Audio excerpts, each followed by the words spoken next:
Hello everyone, welcome back to my booktube channel. I'm Andre if you don't know me, and I'm an avid reader, and I hope so are you, and you're here to know about this book that we're reviewing today, which is The Burning God by R.F. Kuang. Alright, so before we start, if you're new, like the content, subscribe, all that jazz, so that we can keep growing our community and keep becoming more and more bookworms. Worms, not worms, because we don't like worms, we like dragons, so you get it. But let's move on to this specific book. So if you don't know, The Burning God is actually the last book of a trilogy, which is the Poppy War trilogy. Again, the first book is the Poppy War, second book is the Dragon Republic, and now we have The Burning God. This book was published in 2020, so 4 years ago of recording of this video, and it's a mix between epic fantasy or military fantasy, I would say. It's probably more appropriate, with an Asian influence that is quite big in this book. On Goodreads, this has amassed 85,000 ratings, which is a lot considering it was only published 4 years ago. If you look at the book that I reviewed last week, it was published 14 years if I'm not mistaken, and it only had 11,000, so big difference. This book was very famous. And the rating it has is a 4.31, which is also quite high in Goodreads terms, so hopefully it means good things. Let's see if I think the same. We know we have a tendency to go the opposite way, so we shall see. But before we jump into the review, we have the synopsis. Again, this is the usual. If you don't want to hear anything about this book, especially because it's the third one, so it might contain a lot of spoilers for the first and second books, then skip to the timestamp. Should be floating around. And if you want to hear from it, then just stick around, grab some popcorn, grab some drinks, and listen. After saving her nation of Nikon from foreign invaders and battling the evil Empress Sudaji in a brutal civil war, Fang Runin was betrayed by allies and left for dead. Despite her losses, Rin hasn't given up on those for whom she has sacrificed so much. The people of the southern provinces, and especially Tikani, the village that is her home. Returning to her roots, Rin meets difficult challenges and unexpected opportunities. While her new allies in the Southern Coalition leadership are sly and untrustworthy, Rin quickly realizes that the real power in Nikon lies with the millions of common people who thirst for vengeance and revere her as a goddess of salvation. Backed by the masses and her southern army, Rin will use every weapon to defeat the Dragon Republic, the colonizing Hesperians, and all who threaten the shamanic arts and their practitioners. As her power and influence grows, will she be strong enough to resist the Phoenix's voice, urging her to burn the world and everything in it? Okay, now that we're back, I have to do some cleaning first, some housekeeping. So first is, be careful with the trigger warnings.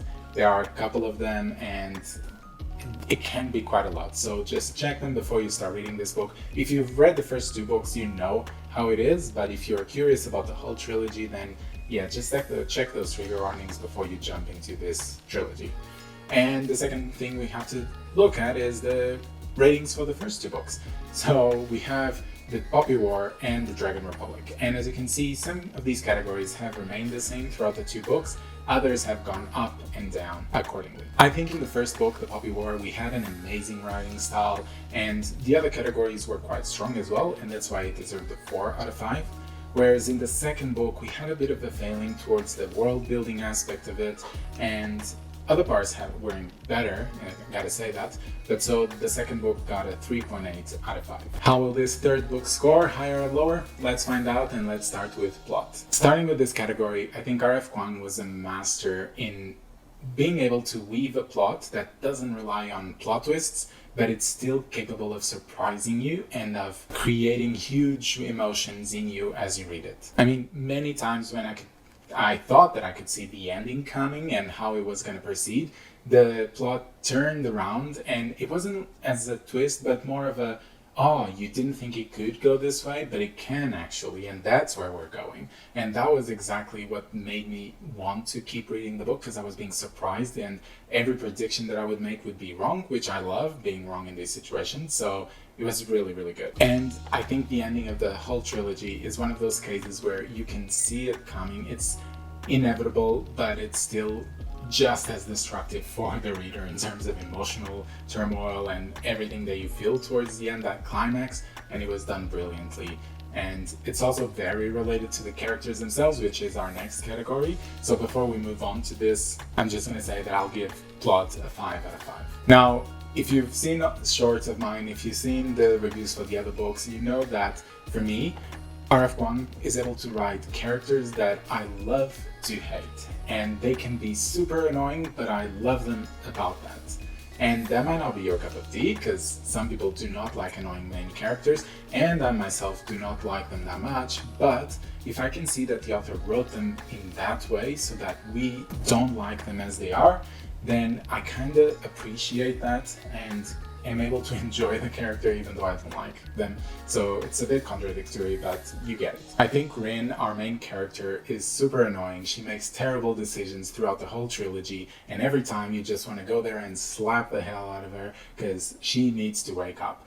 But you can just see every decision just is leading her towards that climax that happens in the third book, and as it reaches that point, you realize that it had to be. This character had to take on this journey and reach this point. And I say this specifically about Rin, our main character, but we have plenty of other side characters that are almost as important and have these type of decisions that are taken throughout, and you can see how that leads them to the point of that climax that just makes them create these inevitable but predictable scenarios where you just see, oh my god, it's gonna happen, and I can understand why all the other things are happening.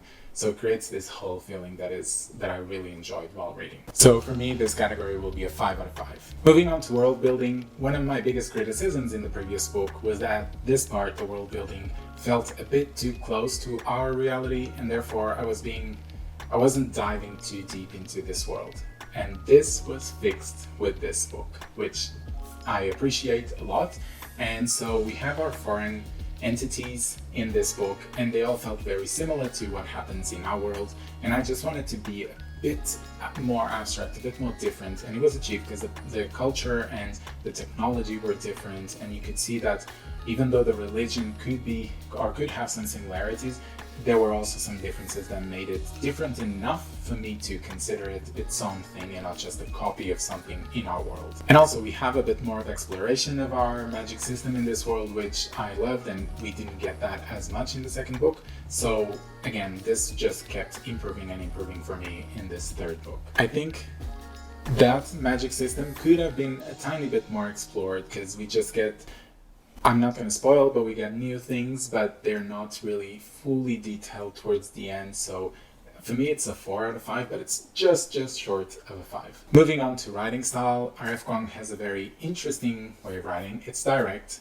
and there's a lot of action, and it's also very crude or very raw, let's say. However, there's also, it's not all, I appreciate these characteristics, and I think they're quite good, and it gives us a dark, or at least, like I said, raw feeling to this writing. But there were also some parts where the characters would say some things that would feel almost like they were in our world, and it would be a bit jarring and would take me a bit out of the book in itself. So there's that double-edged sword about R.F. Kuang's writing. And again, the writing is quite descriptive, especially in its gory parts, so this is where the trigger warnings come up. Be careful if you're reading and you're sensitive to these topics. I like it. I like when it's quite descriptive and it doesn't shy from the violence when necessary. And I think in this case it was, because in the end this is military fantasy. This is all about a war, so you gotta have that crudeness, that raw feeling, and it was achieved. So writing style for me will be a 4 out of 5. Again, almost a 5, very short of.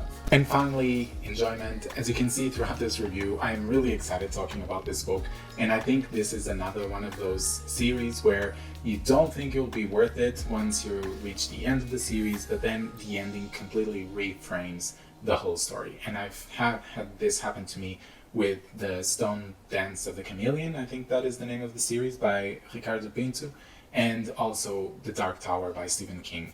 One of those series where I was like, I'm not sure if I'm going to continue this, is it really worth it? And then it reaches the end and it completely blows your mind. So this was another one of those cases. I enjoy every time something unexpected would happen, or something that I would say that it was 10% probable to go that way instead of going 90% this way, and we would go that way. But yeah, I love when I can read a book that is constantly surprising me. So I think this category was quite strong. So for me, this category was definitely a 5 out of 5. And that is it for all the categories. We're going to have a summary together with the other 2 books. And as you can see, we have our plot with 5 and our characters with 5. And then we have world building and writing style with 4 and finally our enjoyment with 5. And that gives us a total score of 4.6. So this is definitely the highest of the trilogy. It got a huge jump from the second to the third book. I guess we can consider the second book to have a bit of middle book syndrome, but not that bad considering it just went from 4 to 3.8. So would I recommend it? Definitely. Just make sure that you read the trigger warnings, but also that you take into account that it will be worth it at the end. Might take a bit for you to fully enjoy it, but keep pushing and you will get to the end and it will be amazing, hopefully.